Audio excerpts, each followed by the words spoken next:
You ready? Are you ready? Cool. Are you all ready? Awesome. Well, thank you for being here. This is actually the first iteration of a new thing that I'm doing, a monthly series called In Conversation With.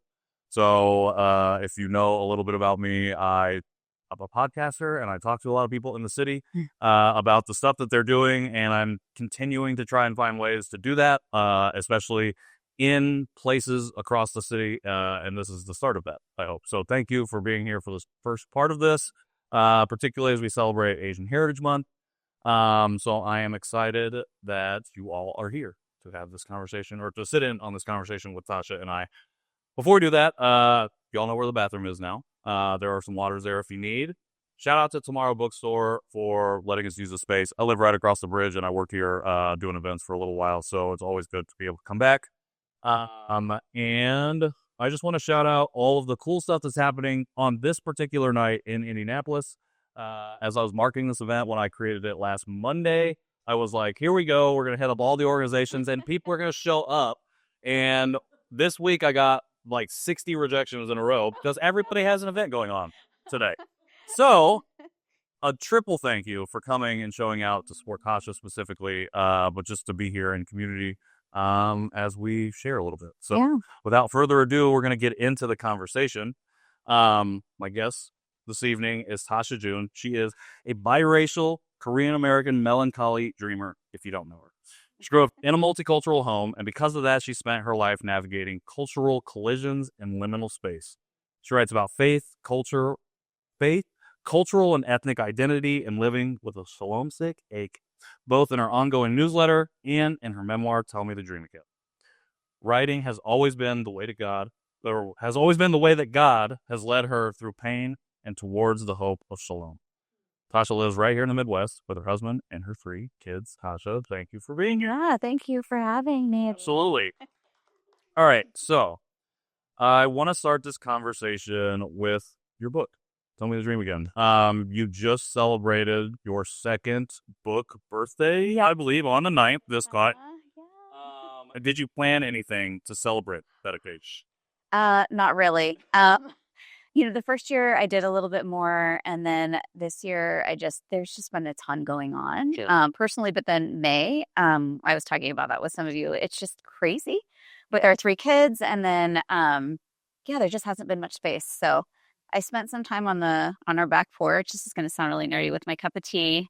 And instead of getting some work done, I was like, you know what? I'm just going to sit here and listen to the birds and enjoy my tea like an old lady. And this is my celebration for today. So I did that. But yeah. As a parent of 3, it's probably hard to find moments of solace and quiet like that. Yeah. Anything that you can share about that moment? I feel like it's really intimate. I don't want you to have to give anything away. No. Had in that experience, but I feel like a lot of people try to extend outwards in moments of celebration, and we don't always sit inwards. So I was just wondering, how that experience was. It was just a really peaceful moment, and I'm really leaning into my granny, my granny ways, I guess. And so I just really love sitting in our backyard, and there's like 3 different birds that I'm not like an official birder yet because I don't know all the information. I need to get a book. Maybe there's one here. Oh, here we go. They're like right there. But I just love it, and it's super relaxing to me. I feel like it regulates my mind, and so it just felt like a moment that I could have been like, you know what, I can go inside and get a lot of work done, or I can just rest and just enjoy what's right in front of me, and that feels like a celebration. 100%. So rest is always something to be celebrated. Yeah. I don't think I asked you this. Well, so Tasha came on my podcast last year, and we talked a little bit about the book, but I don't think I asked you this then. Was it intentional to release during Asian Heritage Month? It was actually supposed to come out fall the year prior. And then because of like COVID and like a lot of the shipping stuff that was going on, there were books like falling off boats, like it just, so it was going to get pushed back. And then I had a conversation with my editor at the time, and she was saying, what about April? What about May? And then I was like, oh, it's Asian American Heritage Month. Yeah. So that's, so kind of. Did any books fall off of the boats that you know of yours? No, I don't think so. Because we kind of like, wait, they didn't tell me. So yeah, no, I don't think so. I don't know if you should share that information I with don't us, know. but I mean, it's a good story, right? I mean, it'd be kind of cool to see it wash up somewhere. Um, so you talk about like your first year, it's like celebrating with others. This year or the second year was about celebrating kind of with yourself. Obviously that's very different. But did you feel any different from year one to year two? Yeah. And I think too, I think part of it too, after like 1 year, I mean, there are metrics, there's feedback, good things, hard things, but it still feels really new. Mm, So it still felt really new to me. And obviously it's first book to publish, traditionally. And so everything felt very new. This year it felt different, because my own kind of writing journey has kind of shifted a little. Um, and I thought I would be staying with that same publisher, and that took a turn. And so there were some hard things that happened, which were in the end, at least so far, good, because I probably wouldn't have looked outside of that box. sure. But so I think celebrating this second year felt like, gosh, it's a little bit more weighty. It's Sure. yeah, it just felt like a second year of just work and kind of like, where's this going to go now? Because there's some disappointment, there's some joy wrapped up in the 2 years since it's released. So, whereas in the first year, I think it was just more just kind of joy. Yeah. Not that there weren't hard things, but it was just, so new and kind of like a honeymoon phase, I guess, that whole year. Right. Well, you make Yeah. it through the trials and tribulations of publishing the book itself, and you get to publishing, and it's like you can't help but feel good about it, I think. And I've had the privilege of knowing a few debut authors in the last couple years who I think is expressed similarly in that second year. Some elation, but also disappointment. It's like, what does it look like to balance those two things? Yeah. And you're doing that as well as like switching publishers too. So it's like there's extra layer of transition. Yeah. Yeah. How many people have read Tasha's book, Tell Me the Dream Again? I feel like everybody has, because I feel like everybody knew you when you came in, but I just wanted to see. So you all know it's about exploring identity, specifically or mixed race, biracial identity, as an Asian American person here in Indiana. And I feel like when we share, I guess memoir is so intimately like singular to us, and it's something so deep and personal that we're sharing with the world. And when maybe the totality of the world doesn't resonate, it can feel like a disappointment. Yeah. But I feel like what stands out to me is like just the necessity of a story existing in itself, and the bravery that it takes to be able to step into that and share it in a professional way. I guess, I don't know, I would call a published book professional, if there was anything to call it. How has that journey shifted now as you've gone through year two, with your identity, as you've navigated a transition out of into a different publisher, as you've experienced highs and lows? Like, has that journey of identity that you so intimately share with us changed at all? I don't know if it's changed. I feel like different parts have kind of been tugged at, or kind of pushed to the forefront. And part of that, I think, is just the climate that we're living in now. I think a lot of the stuff happening, it's like, oh my gosh, like, what is this? What does this mean? How do I show up? Am I safe to show up in this way? I don't know. So I feel like different things that have always been there have been tugged at in a different way. I don't think anything has really changed, at least not in like a deep way. I would say though, too, as my kids have gotten older, and this has been true since the beginning, but watching them navigate the world right now as it is, especially my oldest, and just hearing him talk with his friends and, come home and then talk with us. It's been really fascinating, because that's their journey. But I think it's been really fascinating and also difficult to reflect on my journey and my relationship with my identity, if that's a thing, as I talk with them, especially him, as he's navigating all of that and has like words, now for it, and his community, they have words for it. And so I think that I don't know that that's changed something in me, but I do feel like it's made me kind of ask some questions like, Sure. wait, like when he talks about how he sees himself, like I think he came home one day and he's like, well, I'm like racially ambiguous. No one knows that I'm Korean, and he's got curly hair, and he, kind of similar to like what I went through, gets a lot of questions um about what he is. Sure. And yet it's different the way he's walking through it. He's different than Something I. leaning into Yes. instead of kind of a shying away from. Yeah, and I feel like it's been really cool in one way to see, well, his his community is embracing this in a very different way. And then also like there's been a little bit of distance too, and I don't know if I think, sometimes when you go through some deep wrestling, the path from that to embrace can get it's really meaningful. For sure. And I don't know that I'm seeing him wrestle in the same ways, which I'm glad. But then I'm like, oh, but does it matter? So just maybe more questions I've been asking myself. So that's not really about him, but yeah. Yeah, well, it's because, like, what are the other hidden ways maybe that we might be struggling? Yeah. We don't share because I think, well, I'm dealing with it now as a new parent, and my 15-year-old, he Like that is post 15-month-old is starting to like be able to verbalize and communicate more, Yeah. and we're dealing with like the frustrations.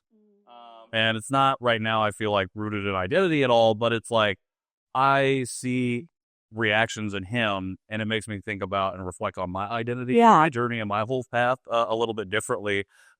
How does that affect your reflection on your creative process as a writer? Oh gosh. I don't know. I mean, I feel like when I'm in like an interaction with my kids, I'm not usually tapping into that creative. I'm sure there's stuff going on there, but it feels very hands-on, like very physical in the sense of like I'm doing something like, folding towels or like cooking for them or like literally driving them everywhere lately. But so and I think that I don't usually feel very creative in those moments. I don't feel as in touch with it. But I think later when I'm reflecting, if I give myself space to reflect, I go back to those moments and interactions a lot, and find that, oh, there's a lot of questions there. There's a lot of feelings that I need to sift through. And then, yeah, so it does connect, but Definitely takes a minute. I think one of the things I really love about your book and the way that you write in other areas is just this idea of leaning into the curiosity of it, but not so much from a place of like, I'm worried or afraid of the curiosity, but I want to affirm these questions that I have, even if I don't have the answers to said questions.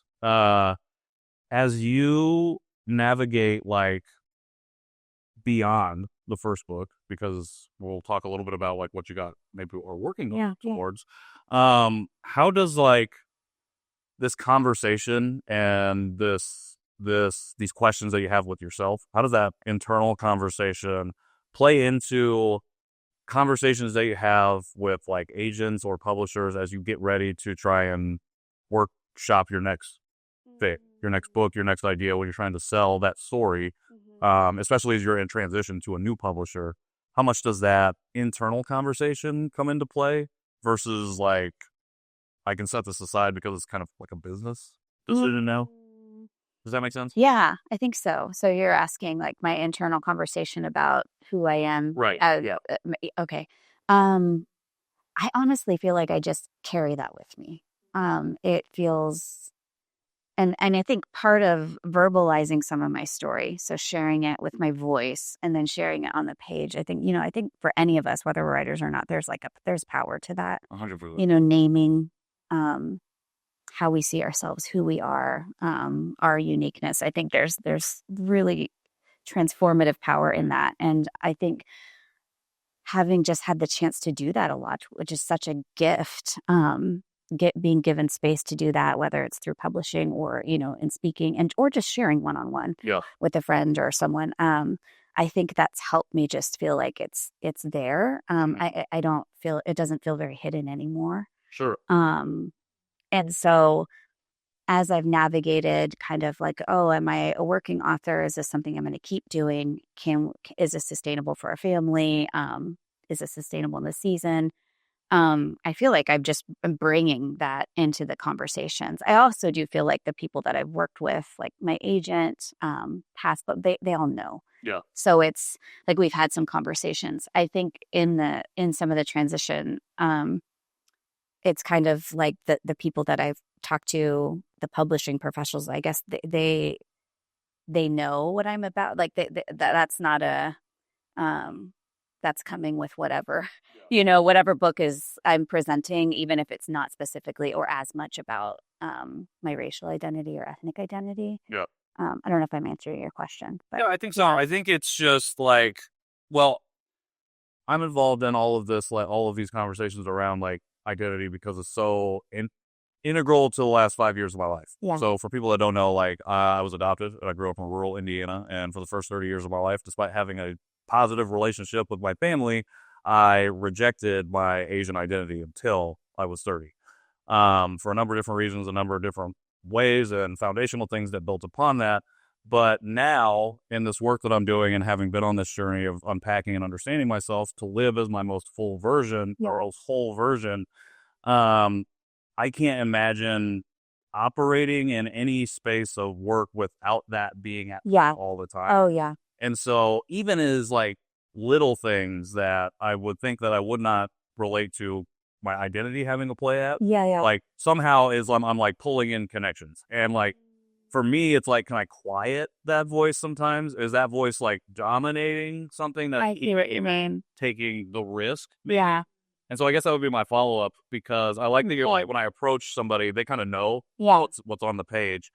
And through like this book, and I think through conversations I've had with you, it's like you've come to this realization and this ability to step more fully into that whole version of yourself. Does that, I'm just spitballing because I'm just talking about myself. I'm wondering how, just like how that continues to, does that feel like it gets in the way sometimes of the business part of it? Because I don't want my identity to not be part of that. Right. And as a writer, as somebody who writes professionally, like you're expressing intimate parts of your life that I think a lot of people in their everyday life or everyday job aren't having to tap into this. Right. Okay. Yeah. I got there somebody. Took me a minute, but well, I kind of like answered and we went off this way, and so it makes sense. No, that makes sense. So I do feel like, I mean, there are situations where it's like depending on someone's response to me, sure. I might be like, oh, they don't know, they're unaware, and I need to say something like, well, actually, like I don't want to do that, or I don't want to take this out of the book. This is really important. Maybe something like that. But I do feel like there's a little bit more of it. I guess within me, maybe this is because I'm getting older too or something, but I feel like it's a little more calmed in me. Not like hidden or put away, but I don't feel like I have to prove it, or I don't know if that's the right word. Hiding it. Exactly. You're working in parallel and tandem with. Yeah. It's not. I think I feel too like I can't control. I can control what spaces I step into. So with whatever knowledge I have, but I can't control how someone's gonna respond. Sure. And so, and while I wish everyone would respond a certain way, they just don't. It's like worse right now. So I think, but I feel, at least within myself, I feel like a bit of calm. Maybe not always, but it's different than it used to be. I think I used to feel a little bit more like I had to make sure people understood. Does that make, I don't know. Yeah, no, I think, well, like you said, it's like less proving it. Well, now it's less proving it to the inner voice. And it's more like you want to stand on business when it comes to other people trying to interpret or maybe reinterpret your creative work. Yeah. And I think that's a really hard thing to do because, again, it's our lived experience. That it's not just like a story we've made up to try and resonate with a bunch of people. It's our lived experience that we're telling in a specific way that we hope resonates with somebody who has a shared experience. What's the most challenging thing about stepping into that kind of conversation with a publisher who was like, we want to rework some of your story here? I don't know that I've had a lot of that in a way that felt like it wasn't honoring to the story. Sure. There have been other things that I've written that are like shorter pieces where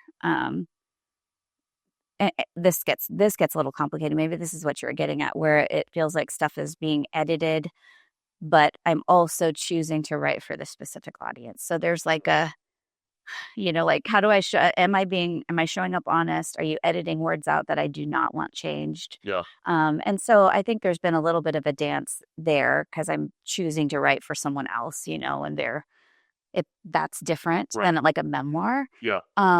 And so I think I have to be able to ask myself, like, am I okay with this? Am I going to feel like I'm not being honest, in some way? Not that you have to tell everyone everything, but just, but do I also take into consideration the fact that I did choose to write for this, org or whatever. So there's a little balancing that goes on there. But yeah, that can be hard. Yeah. Well, and I think like, again, it's how far are we willing to collaborate and meet each other in the middle? Yeah. And I think for a lot of people, especially if on an institution side, they're not willing to necessarily move. Yeah. And you have to go there, and then they're willing to then extract from you, but will still prop you up as the person that made this. Yeah. Even though the output might not be what you had intended. Yeah. I think in 2025, we find ourselves with access easier than ever. But the access and what is able to be accessed is not always good, I guess. It's not always something that's creating productive conversation that we need to be having right now. And that, I think that part of it is bad. But I like the idea of being able to now be able to reach more people with messages and stories that have not historically had the opportunity to be in front of folks. And so, especially because we live in the Midwest, and particularly we live in Indiana, I feel like that kind of access is really important. Right. How have you navigated, like, trying to, because I feel like your book, while rooted in like a lot of Indiana, it touches other places, and other places that you've been in your life.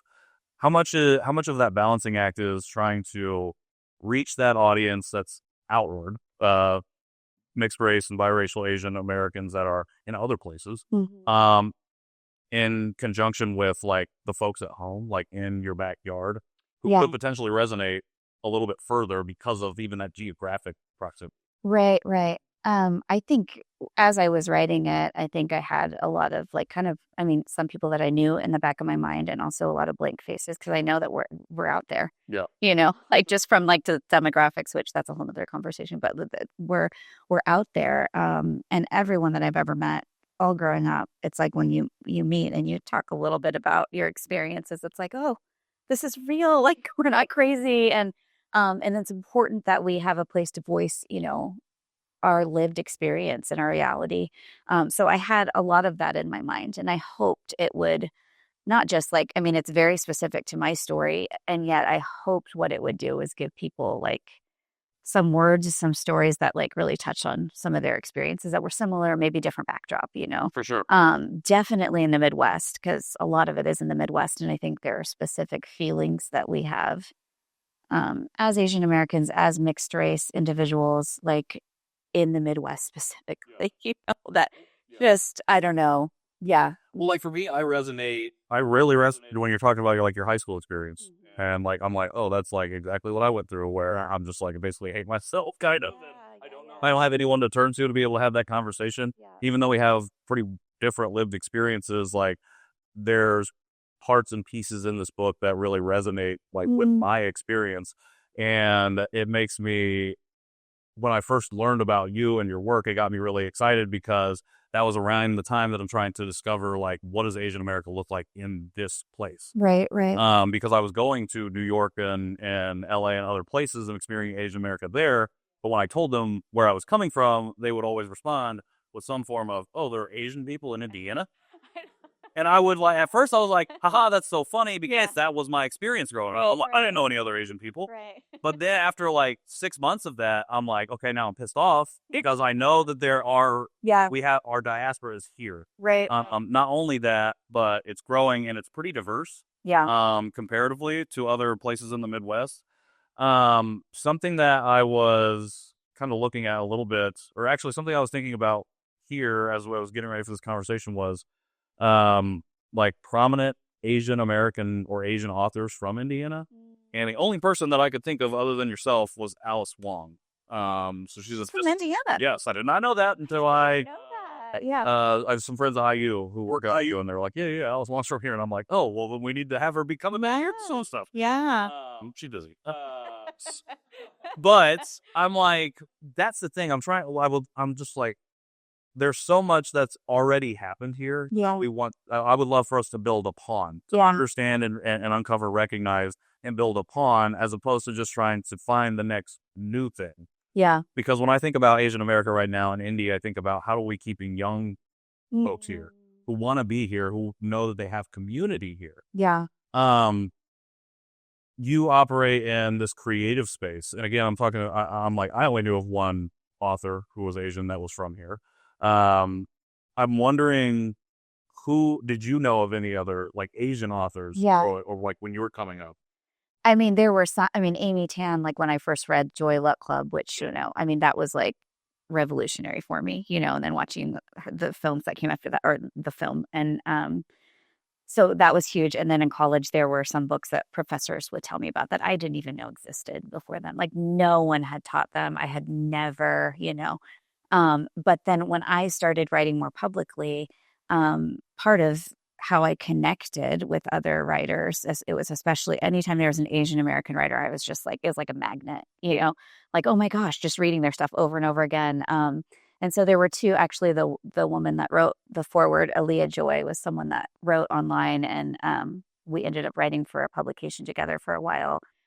But I think I read a couple of her articles, and it was just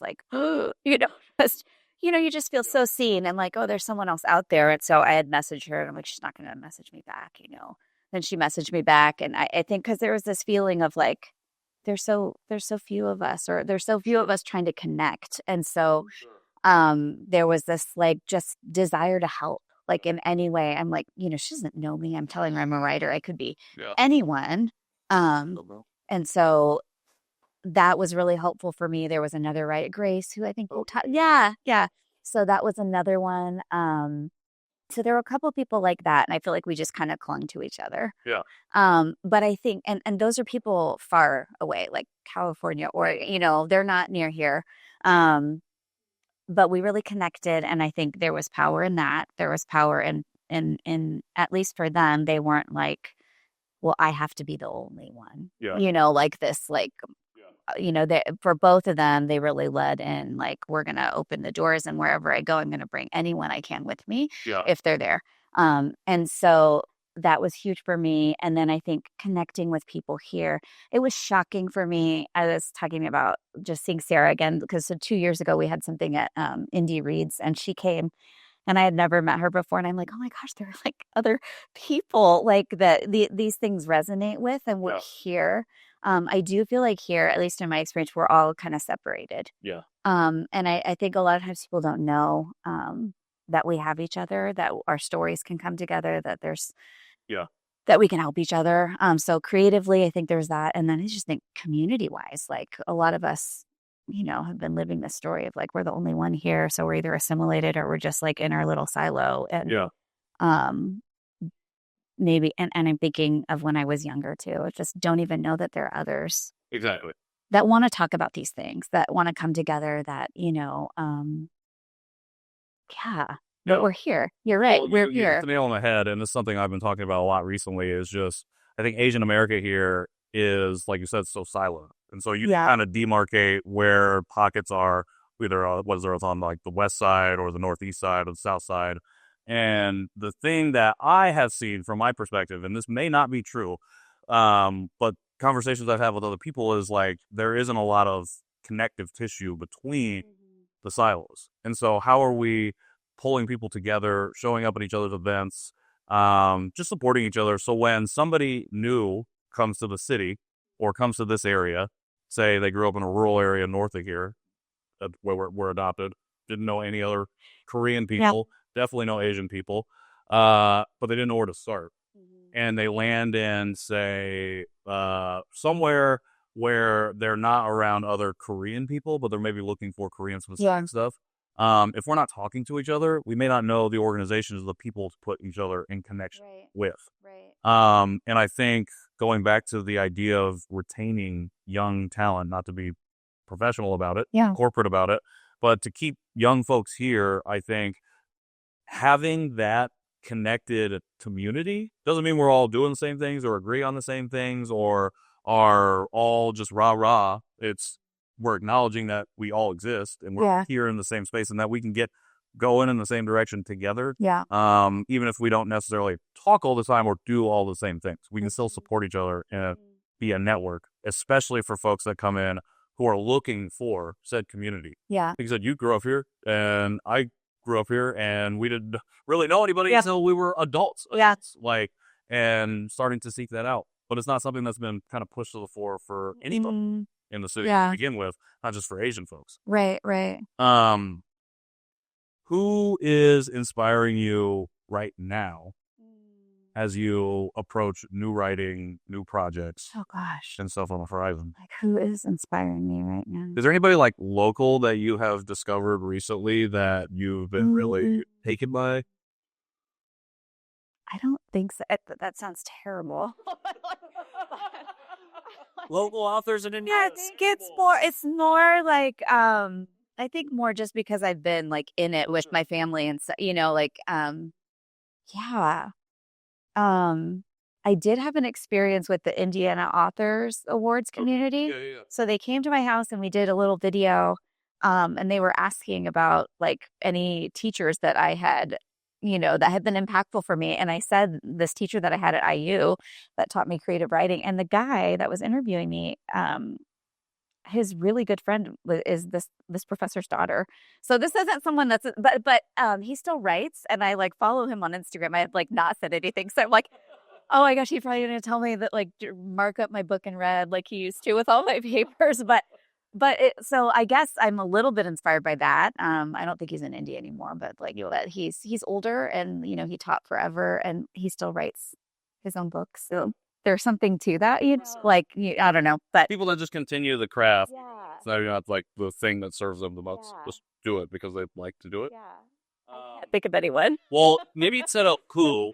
What is inspiring you? It doesn't have to be a book, doesn't have to be literature related, but like what right now is giving you life, giving you inspiration, giving you motivation to keep doing the work?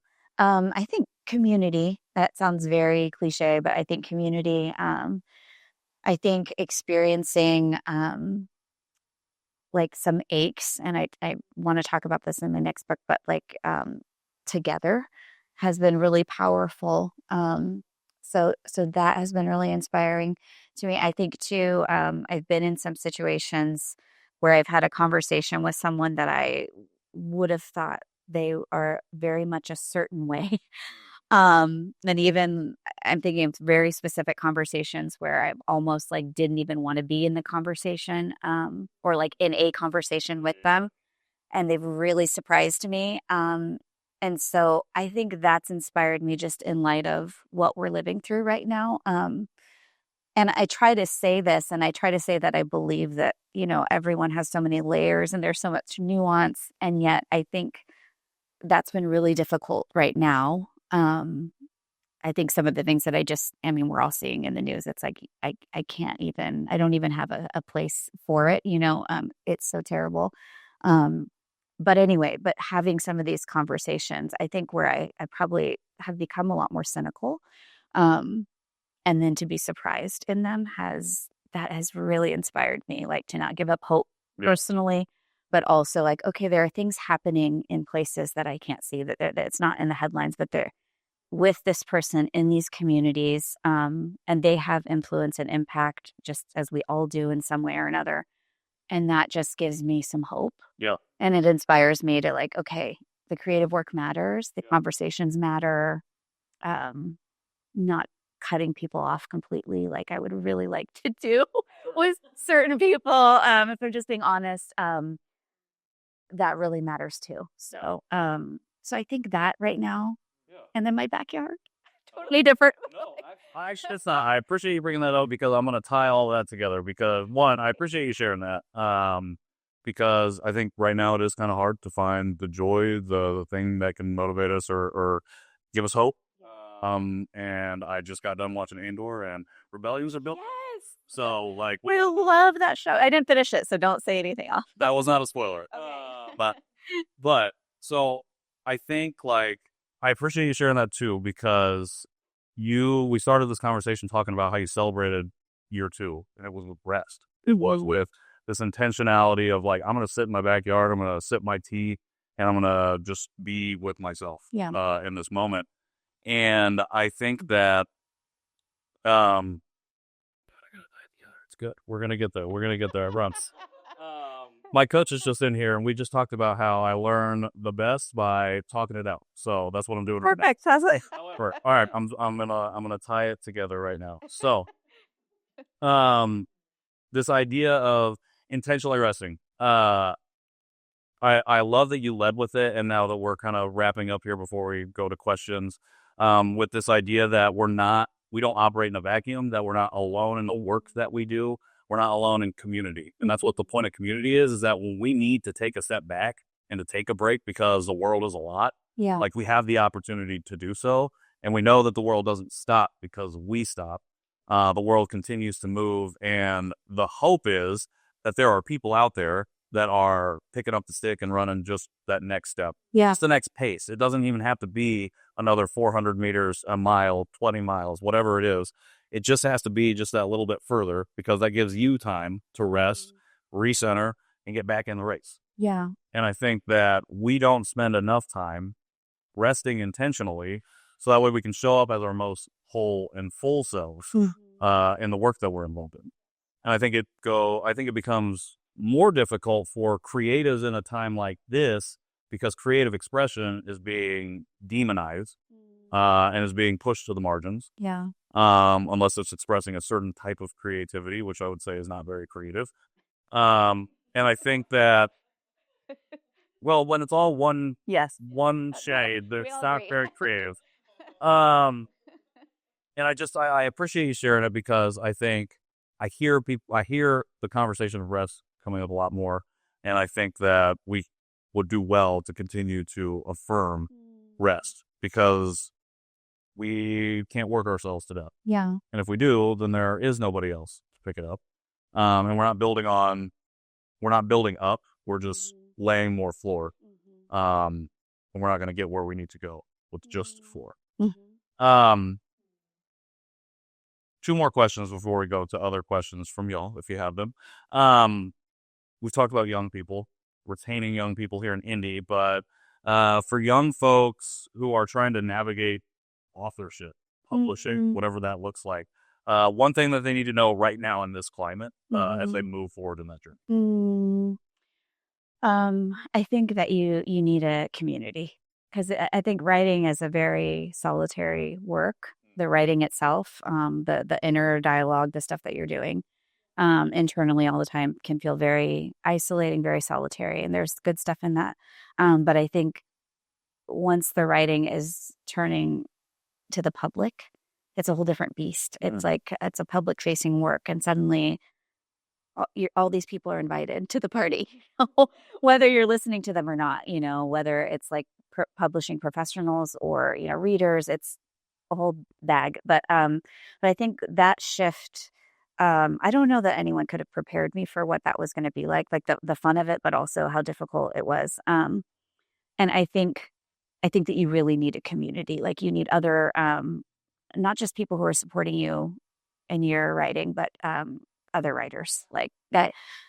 And I never would have kept going if it wasn't for that. Other writers that are going to be honest with you, maybe some that it's not really a far further ahead, but maybe have had more experience with publishing or have had more experience with being rejected a lot, that are going to be honest about their journey and not just talking to you about the successes or what, Um, and then I think another thing that's been really important for me and something I talk about a lot, and it ties back to rest, is just understanding and being able to name like who you are on the inside, like no matter what happens on the outside.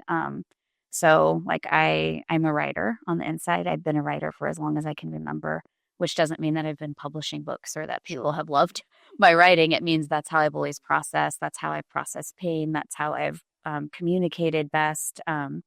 In a way that feels most natural to me. And yes, that's led into different genres and exploring different things. But that core and holding on to that core is something to be tended to, like a garden, like something like that. I think, I don't know, we don't talk about enough. For sure. Because I think it really like it's the roots that kind of hold you throughout the experience of publishing and people's responses to your work, Yeah. So that those two things, and I'm like, what is the other thing? I think too, this is just simple, but it's really easy. I think for every no that you get, it's like it can change in an instant. Yeah. Not that you're just going for a yes, but every single person that reads your work, even if they are a professional, they're all just different. So they're coming to your story with their own story and the stresses of the work that they're involved in and their publishing team, if you're going traditional. And I think, and then there's time, there's all these different things we can get like way weird out there, but I just not to give up, like it's, and maybe that means that, oh, what I want to do with my writing, it's shifting and I don't want to be public in this way. And that's okay too. 100%. Like, I think just like holding that core tightly, but holding everything else loosely is important. And it's really hard to do. So, yeah. I like that. Hold the core tightly. Yeah. Everything else loosely. Yeah. Yeah. What you kind of mentioned it, and you had an announcement come out today, and because it's still Asian Heritage Month, it's about celebration. We're celebrating right now. Yeah. What are you currently working on? What did you just announce? So, well, what just came out today was an announcement. I have like a trade book that I just signed a book deal with. So it's nonfiction trade, and it's you mentioned shalom sick in the bio, and I write on that. If that's a word that I kind of made up, I don't know. I don't know if anyone's ever used it, but basically just kind of it touches on this feeling that I've had my whole life of just being homesick and just not fitting anywhere and always trying to find the place. And then shalom is a Jewish word that like it's a little bit, it means peace, but the deeper meaning is like wholeness and things, being mended and being right. And so I think as I've just gotten older, I've realized, oh, it's not a homesickness for a place. It's a shalom sickness that I've carried and that I see in other people. And so really it's about that ache that I think a lot of us carry individually. And then it will also be about how that ache, bearing witness to that, brings us into community and connection with one another. So that was the announcement today, but also have 2 children's books coming out, and Shelley is the illustrator. So we've been working together. Yeah, which is really fun. So it's really fun. Next. I know. If you don't know her, seriously, like she does paper art and her whole life story is amazing, at least what I've heard so far, but incredible work. So she's got a book in here and you could look her up. It's junonia.com, arts.com. Yeah. Amazing. She's had stuff at Newfields. Yeah. So super fun to like bring 2 Asian artists, people together, but yeah. Yeah. Well, excited for those. Any like timeline on release that we can be expecting? So the children's books don't come out. It's like a while from now, 2027, 2029, which I'm realizing is a long process with illustrating and like all the stuff. Yeah. Taking a year from friends and make a copy. Yeah. Well, we're definitely gonna have to talk about that. I know. You need to have a conversation with her. Definitely. And then the other book, it's still kind of up in the air, hoping it'll be in between just so there's space, like, because there's like launch and for sure. That's my least favorite part. Well, totally. Yeah. Well, then you got to go around and talk about it all the time. Yeah. It's like the creative aspect of it is done, and now it's the marketing side. Yeah. Tasha, thank you so much for sitting down and doing this, especially on short notice. I always love having a conversation with you. And thank you all for coming and sitting in and listening to me talk through questions. But now I'm going to turn it over to you if anybody has questions. I know most of you know Tasha, so you may not have any questions, but if you do, now is the time.